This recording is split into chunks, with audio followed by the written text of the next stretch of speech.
the benefits of being single, because people think it's the worst shit ever, and it's actually time given to focus on yourself. I can talk about this. Okay, go ahead. I can definitely talk about this, mainly because for the longest time I chose to be single.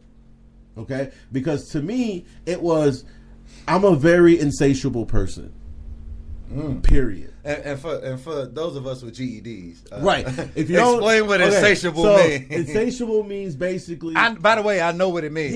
I know what it means. But for those who don't, insatiable pretty much means that you're never satisfied. Nothing ever satisfies you, ever. Nothing. Nobody, nothing. And I'm a very insatiable person. I can be satisfied. I just. It's really hard. The only person that can really satisfy me like fully is me, you know, my kids, you know what I mean? But like me on a personal level, I mean that means like emotionally, which I don't really care about, but physically, like sexually, like mentally, the mental is the big thing for me, because if you can't have my back when I need that support. If you can't financial support. If you can't give me moral support when a nigga is feeling down, then we can't have I can't fuck with you. I think being single is I don't think it's a bad thing. Because just like you said, it gives you that time to figure out who you are. It does. And like for somebody like me, like I'm always relationship to relationship to relationship. I haven't been truly single in a very long time. I'm always from one person to the next person to the next person to the next person. Don't you need a break? I'm with this person, that person, this person, that person, all at the same time. And so, like right now, at the point that I am now, I am trying to do the single thing. It doesn't work because people don't allow me to be single. A lot of people I've built relationships with in a sense that where it feels like the ties that we have together are untetherable. And so it's like while I'm trying to work on bettering myself and being something different, I still have to deal with what I've already had to deal with. I've had to go back. This is not weed, by the way. It is. Wait. Although this does look like a joint, it's not. I know the green package. You ain't got to read it. But I know you can anyway. One thing I applaud my mother and my grandmother for doing is for giving me all the tools as a man to survive without a woman. My mother has always taught me, I don't ever want you to need a woman for nothing. So she taught me how to cook. She taught me how to clean. My mama taught me how to masturbate. Okay. I don't know how she knew how to do that, and I don't want to get into that. But I'm as I get older, I'm realizing my mama might have been a thought. So, mama, I love you, but you may have or may not have been a thought. Back in the day, y'all was just hoes. That was the 70s and 80s. Well, but that's how it was. Free love. That was the 60s. That was the 70s, hippies. 70s hippies, free love, ecstasy, and drugs, you know? Yeah, okay, yeah. Then the 80s crack. Purple haze. Right, you know what I mean? But my thing about I was raised. Crack is pretty much what fucked up the world. Like the crack epidemic came around, fucked everybody, and then it was like monogamy and AIDS. It was just like shit. It was either you're monogamous or you got AIDS. Which one is it? It was like neither. Well, it was crack then venereal diseases. Long as you still, like more 60s. The 60s. Okay, let me tell you something. Woodstock. Let me tell you something. The 60s paved the way for the 70s, but the 70s made the name.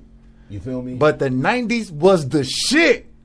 The 90s, I'm gonna tell you, the greatest era, and you're in music. Yeah. So I guarantee you can agree with. Yeah. I would say 85 to 2003. I say 2002, but 2002 was like my cutoff point. Now I gotta say 2003 because Get Rich or Die Trying and The College Dropout came out in 2003. Did it? Yeah.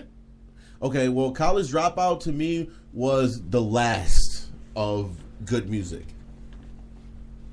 Honestly, if it wasn't some Trey Songz, or if it wasn't because they make good music. Trey Songz's best album was his first one. Oh, for sure, all day. I gotta make it was his best album because that's when he was really singing. Yeah. And like, okay, it was. I gotta make it. Trey Day was dope. Dre Day was a shit. But then whatever he had in between that shit, and then it was Ready. Right. Well, I think he's more noticeable from his hits off of each album, but not all of his hits to me were hits. No, they weren't. You know what I mean? They were not. But that's Trey Songz. Because there were way I mean? better songs. But people don't realize the weight Trey Songz carries in this industry. You feel me? Like, what weight is that? He got clout. Okay, so Trey Songz got mad clout. I know this is supposed to be clout. I know this is supposed to be you interviewing me because this is your show and I'm the artist. But come on. As a musician, I have to ask you these questions. Let's get it. Let's get it. As an artist, what is the most important thing of music artistry? Lyrics. Lyrics? Is that it? Well, like, is it just content, or is it content plus something else, or is it? Well, to me, I mean, honestly, you can't have a hit without all the entire package. You know what I mean? You can't have a good song. It just like, okay, so I'm a chef too, right? So then my analogy that I'm going to use is with cooking. Like, you can't. A good dish is more than just the ingredients. You know what I mean? A good that's kind of deep. I don't know if you know how deep that really is. Hey, real shit. A good dish. A dish is more than just the ingredients. A good dish is more than just the ingredients. It's the timing it takes to make that dish. It's how much the ingredients cost to put into that dish. It's how fool said auto-tune. It's how long does that dish last on the shelf when you put it in the fridge? You know what I mean? Can you take that same dish out the fridge and make it taste like you just made it? It's presentation. And then presentation. I mean, that as a whole, you can't have a good dish without all of those things together. You know what I mean? So when you're talking about music, yeah, you can have dope lyrics, but if the beat ain't shit, the song ain't shit. No one cares. Know what I mean? But if you don't, it's like sales. When you go into sales, you can't the sales 101. You can't successfully sell anything without believing in the product. You feel me? So if you don't have the passion for it, and if people don't believe what you're saying, then it's not going to work, no matter if it's dope or not. And that relates. Not only does that relate to music, but that also relates to comedy. You cannot. There you go. You cannot get on these people's stages if you don't believe in yourself, if you don't believe in the jokes that you're telling. Because I cannot say it enough. I cannot stress it enough. The audience will be able to tell. Yes. The audience will be able to tell if you believe. And Marcus, okay. Marcus could tell you this because he's an actor. As a matter of fact, he was one of my mentors when I was in high school because he was a couple classes over me, and he could tell you even when it comes to theater, you cannot fake that shit. You can't. There's no way. You have to be fully invested into it. Yes, because if you're not invested, the people would be able to tell. People would be like, I don't believe that because you don't believe that. So on that, hold on. When Marcus said the presentation makes people at least try it. Look, people eat with their eyes first. Exactly. Period. So if it don't look good, they're not going to try it. Okay. Now, what you just said. She said music these days only makes it because of the beat to the song. Exactly, because people are stupid. You know what I mean? They don't hear the lyrics. But then again, you have a lot of all type of shit in this country. Illegal immigrants. Wait, no, English. no. I say you can't say that. I said illegal immigrants. Don't speak English. Illegal immigrants. I meant people that don't speak English. Okay, Trump.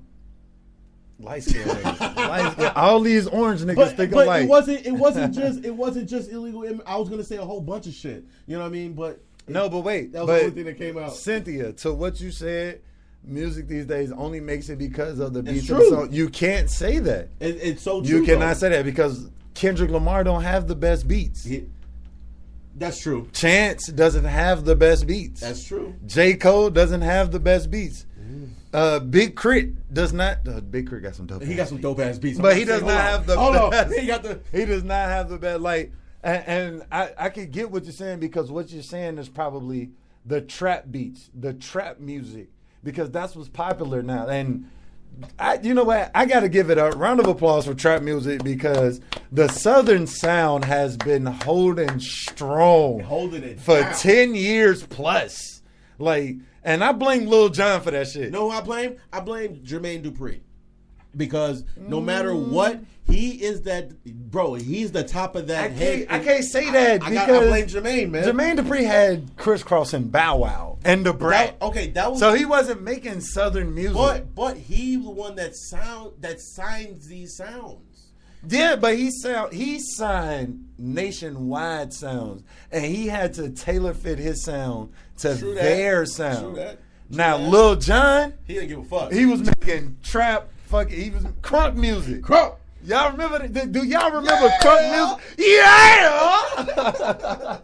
Do y'all remember? Listen, I'm gonna tell you when the game changed. I'm a Drake fan. A Drake fan? You must. I'm a Drake fan too, though. Drake is a talented person. Don't get it twisted. Drake is dope. Drake is one of the dopest artists ever. Honestly. And I do not believe. Listen, people need to understand the difference between a ghostwriter and a writing team. Exactly. There's a difference between a ghostwriter and a writing team. You know, Drake was a ghostwriter. I'm not gonna say he was a ghostwriter. No, he was a ghostwriter. He actually wrote. I don't know. No, I looked it up. But he wrote some shit for Lil Wayne. No.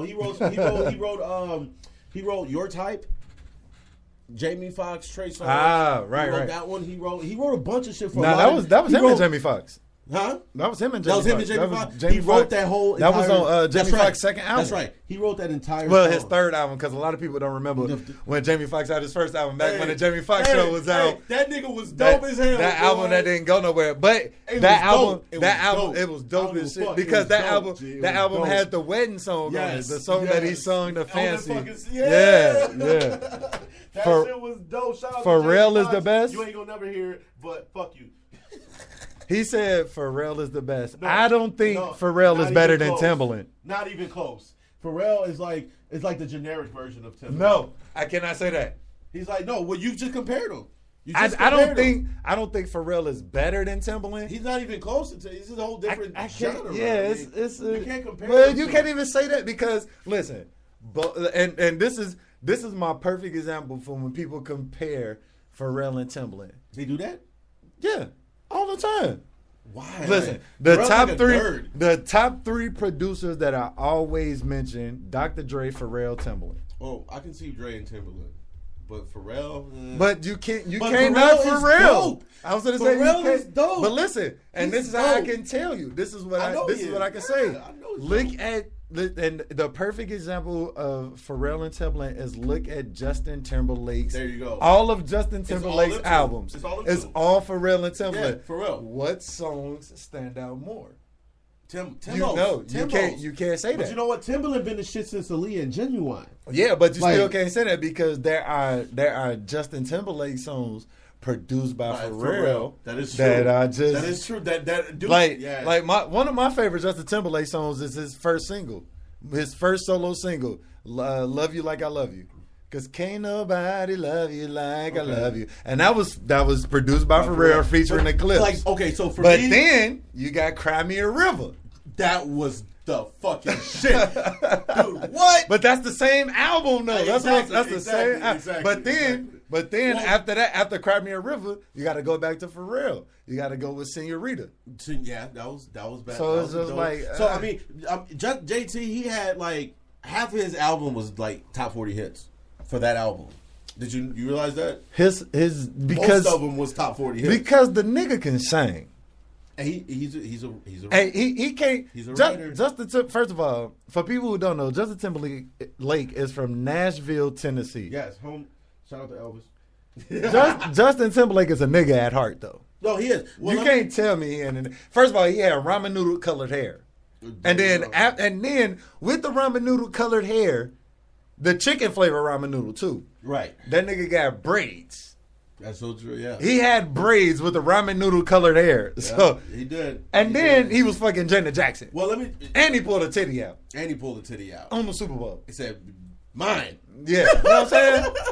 Justin Timberlake is a nigga at heart. Now let me tell you something, man. Good music, I don't believe good music is dead. It's just not being heard and recognized.